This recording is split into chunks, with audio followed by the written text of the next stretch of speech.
In one style of exam question, often a grade C, you are given a calculation with an answer, and you've got to use the given calculation to work out a new calculation. Now the method is to compare what's actually changed. So here we've got a 3.2, and this has been transformed into 320. So the 3.2 has been times by 100 or times by 10 twice, whereas the 1.7 has also been times by 100, i.e. times by 10 twice. And what happens is the answer transforms with the same proportions. So times 10 times 10 times 10 times 10. Start with this, times it by 10 4 times, and we get back to the following answer: 54400. If we look at the second example, compare this to this, this has been times by 10 twice, but this number now has been divided by 10. So we begin at 5.44 times by 10, times by another 10, and then divide by 10. We get to 54.4.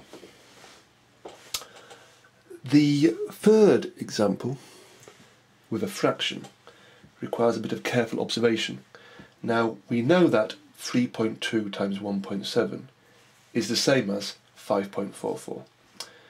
So this whole calculation just becomes 5.44, that's the top, over 5.44, and we know that just equals 1.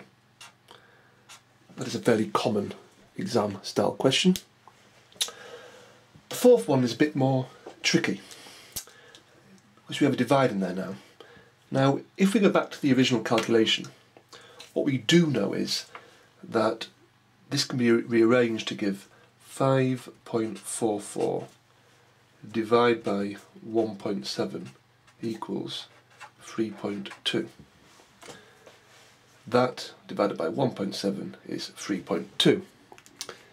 If we now compare this to that, this number here is this times by 10 times by 10, just moved 2 places along.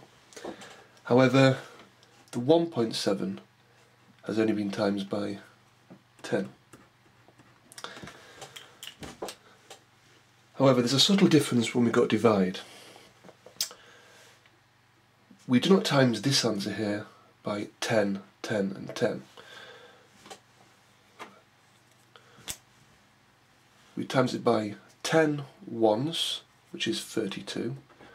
We times by 10 again, which is 320.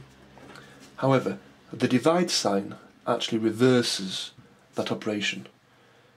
So rather than times it by a final 10, we reverse that due to the divide. So divide by 10, we get back to 32. And so the answer to this is 32.